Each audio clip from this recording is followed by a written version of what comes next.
Good morning, boys and girls. Welcome back to the southern wing of the Stink Bug Works. This morning, I want to talk about my old limited spec hydro. Now, I built this boat back in the days of brushed motors and round cells, nickel metal hydrides by then. And this was originally built to compete in limited spec hydro. Now, limited spec hydro, they gave you, a range of hull lengths. It was essentially 1/12 scale. And you had to use a speed 700 motor, any KV, speed 700 motor, and I think you ran it on 12 cells. Yeah.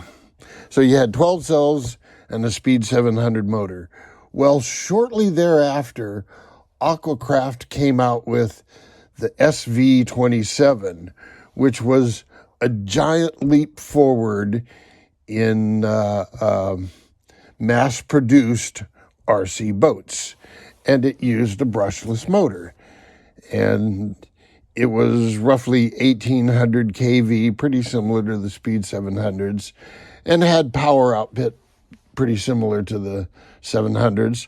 So they allowed the class to change. They now allowed you to run this brushless motor.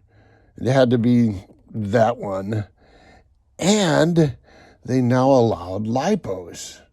So the class got a little faster.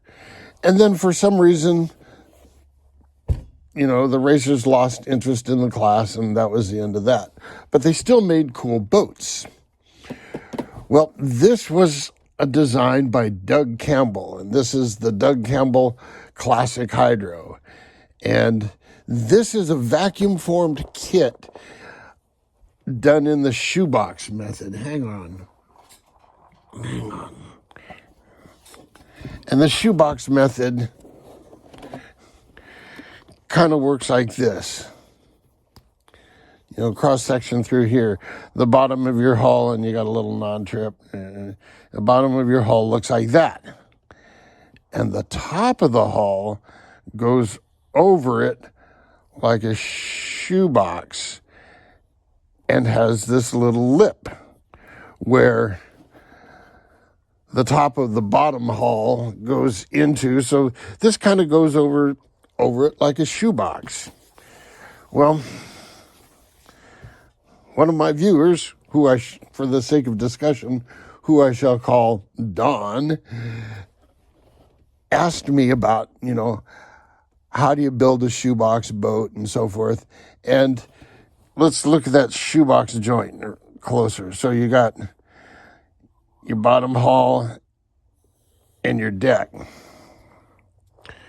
Well, there's a number of ways you can do that, and these generally don't fit that nice. They're vacuum formed is not very good. So how you assemble these is you put all the necessary internal structure in, and then you glue the top and bottom together. And what I've done is I use a solvent-based glue first. And now Doug Campbell built most of these out of styrene, although some of them could be PVC, some of them could be, what the hell else did he use? ABS.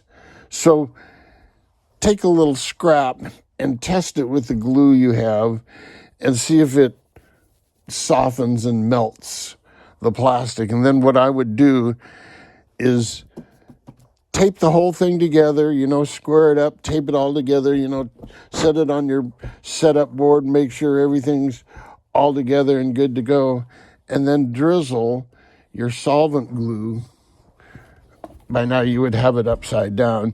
Drizzle your solvent glue into this joint. Don't overdo it, just because it's a solvent. You don't want to put too much in there, but you just want to get a decent glue joint, because then after I've done that, I come back with an epoxy and Cabosil mix, or you can use shredded fiberglass, and fill in as much of that as possible. Fill in as much of that as possible, because your glue is, your solvent glue is down here, and I start filling this in with epoxy and Cabosil, and then I sand all that off. And I also run a bead of epoxy and Cabosil as much as I can on the inside. And when you're getting down in this area, I sort of, I use this real thin epoxy. It's like maple syrup. And even with some Cabosil in it, it still flows like maple syrup. And I let it flow down in here, so and it's a multi-step process. You got to do this edge and then this one and then this one over here and then this one over here. So that's how I do those, and then I just sand them smooth when all is said and done, and it looks like that. Okay, then he asked about hardware, and I'm going to show you a couple of boats. I'm going to jet in and jet out a couple of times during this video, but here's the setup I was using. This is a hardware setup from a guy named Joe Solinger, and I'm not sure if Joe is still with us or not, but this was state-of-the-art, top-of-the-line stuff back then. And I think this is an X642, slightly detongued, really thin, and really sharp. Ow. Oh, okay. Now, you want to know what's under old Chuck here, huh? You want to see what Chuck's sitting on? Okay. We have since repowered this thing. It is now using this is a 1409. Yeah, this is a 1409. It's a 1312. According to Steve's, it's a 36 millimeter motor. Steve made some of these 36 millimeter motors because certain classes required it. Normally, his motor is 40 millimeters, and the reason is so he can have thicker laminations for higher efficiencies. So this isn't as efficient. This isn't as efficient as the equivalent 15 series, but it's still just fine. So it still has the original low-profile servo. It's now sporting a Sea King 120, and it runs dual 5,000 milliamp 2S packs in series for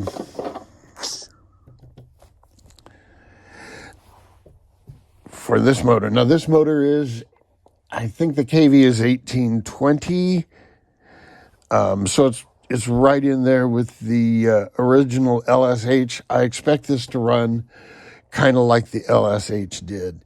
It was 45 miles an hour in oval trim, nothing scary. Oh, this thing drove so nice. It would track straight as an arrow, and then you just give it full, and it'd come around a nice corner and it'll let go of the wheel, boom, straight. That's how you drove this thing. You just hold the throttle down and go. It was fun. Oh, and this one uses a wire drive too. Bingo. And I think that was Joe's turn fin as well. I wish I could get more of those turn fins. this is a real nice turn fin. So there you go. That's the unavailable hardware. Now, I'm going to jet out and I'll show you two options, the easy option and the more difficult option. So stand by. Okay, welcome back. This is the easy option. And for the sake of discussion, even though it's on an American flag, this is the Asian option. So this is a larger version of that ubiquitous little micro strut. If you look, you can find these on eBay, and they're relatively low priced. This is, I believe it is the 87 millimeter or 90 millimeter. It's 87. They might call it a 90. But this is the 87 millimeter rudder. It looks like that. Once again, readily available on eBay. Comes in several sizes. Be careful of the size. Make sure you get one that's large enough. And what am I running on here? It says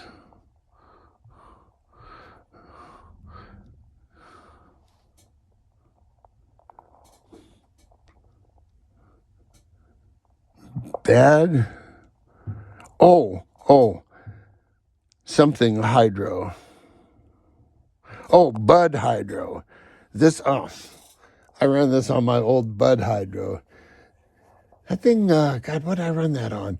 12 cells in a Lenner motor. That was back in the days of round cells. That was my old Bud hydro. So there's option number one for if you were building a Campbell. And this one does not have any water pickup. You have to find a way to get water. In a hydro, the easiest way is just to use prop blast. In a cat or a mono hull, I'm beginning to like the through hull arrangement. That seems to be the most efficient. Okay, stand by. I'll give you option number 3, the American option, as opposed to option number 3. Option number 2, the American option, as opposed to option number 1, the Asian option. Welcome back. Finally, there's this option, and this is the Speedmaster. And quite frankly, it's almost too big for this size hull. Not quite, but almost. I wouldn't want to put anything larger on a boat like this. This is the flat bottom version. A lot of the problem I found recently with Speedmaster hardware is finding the bushings. Now, Steve at Offshore Electrics sells them with the bushings, but most places don't. And so if you're buying Speedmaster, know that you're going to need bushings, and bushings are hard to find. In fact, I made mine. I have the tools to do it, so I did it. I could, so therefore I did. Anyway, there's your second option, is the Speedmaster. I think the setup that I had on the American Spirit, the flag boat, that might be the best arrangement for the Campbell Hydro. It'll look nice, it's just simple. This looks like just massive industrial strength. The other one looked, like, here's some style points. Massive industrial strength versus style points. So There you go. Until next time, boys and girls, jet out.